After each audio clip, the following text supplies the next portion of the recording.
रामेश्वर उरांव जी, और अभी 5 मिनट में सोनाराम सिंकू जी भी रास्ते में है, पहुंच रहे हैं। और माननीय बाकी विधायक बाहर हैं, जिस कारण अभी नहीं आ पाए। तो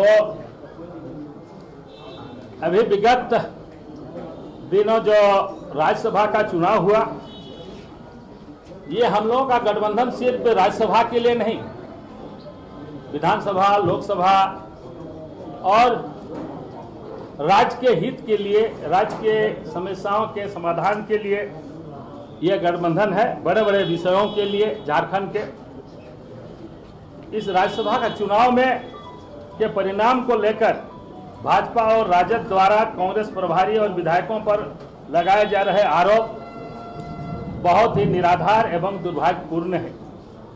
कांग्रेस विधायक दल ने पूरी एकजुटता, अनुशासन और प्रतिबद्धता के साथ गठबंधन समर्थित उम्मीदवार के पक्ष में अपना मतदान किया है।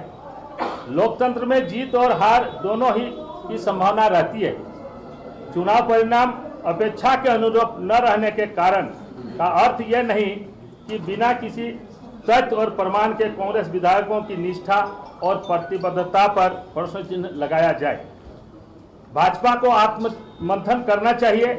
उन्हें सोचना चाहिए कि क्यों तो किसी झारखंडी नेता अथवा कार्यकर्ता को अपना उम्मीदवार नहीं बनाया और उन्हें एक धनवानी जी अपना उम्मीदवार बनाना पड़ा। यह सर्वविदित है कि कैसे पैसे का खेल हुआ और कैसे झारखंडी अस्मिता की बोली लगाई गई। क्योंकि अगर ये नहीं हुआ होता तो महागठबंधन के 56 वोट में से 6 वोट कहां गए?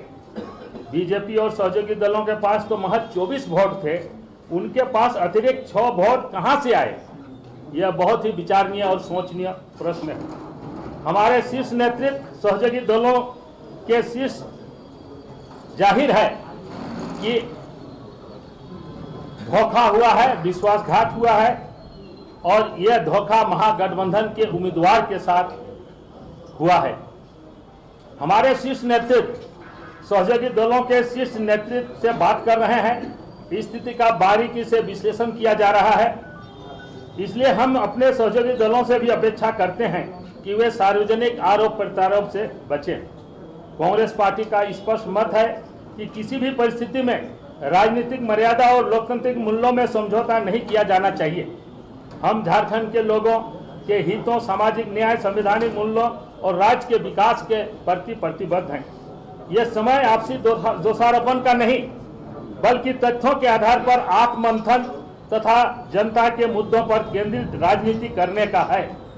2024 विधानसभा चुनाव के प्रचंड बहुमत के बाद इस राज्यसभा के चुनाव में भाजपा समर्थित उम्मीदवार के जीतना भाजपा की प्रचलित सूटकेस राजनीति को पुनर्स्थापित करता है।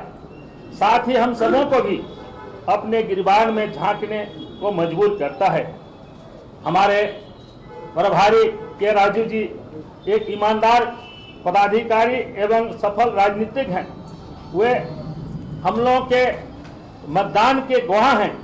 सभी माननीय 16 विधायकों ने हमारे प्रणव झा जी के पक्ष में अपना मतदान किया है। धन्यवाद। मेरा सवाल ये है कि आपके ईमानदार प्रभारी दूसरे को बेईमान कैसे बता दिए बिना सर्टिफिकेट के? ईमानदारी का भी सर्टिफिकेट बांटने लगे। अब थोड़ा सुन लिया जाए। माननीय विधायक दल के नेता प्रदीप यादव जी कुछ बोलेंगे।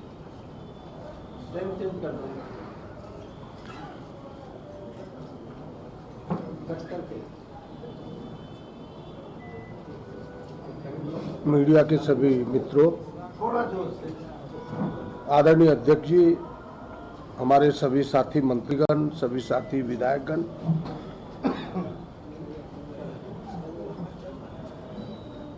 हमारा गठबंधन का एक ध्येय है, एक उद्देश्य है। हम एक ऐसे असुरी ताकत से लड़ने जा रहे हैं जिसकी तैयारी हम सब कर रहे हैं। जिसका नेतृत्व तो भारतीय जनता पार्टी कर रही है और हमारा नेतृत्व इस गठबंधन का, इंडिया गठबंधन का कांग्रेस कर रही है, राहुल जी कर रहे हैं। और हमने कहा कि ऐसी असुरी ताकत से हमें लड़ना है और एक बड़ी लड़ाई है। यह गठबंधन केवल एक राज्यसभा चुनाव के लिए नहीं है। जो बातें राज्यसभा चुनाव में हुआ, पब्लिक डोमेन में वो आ चुकी है।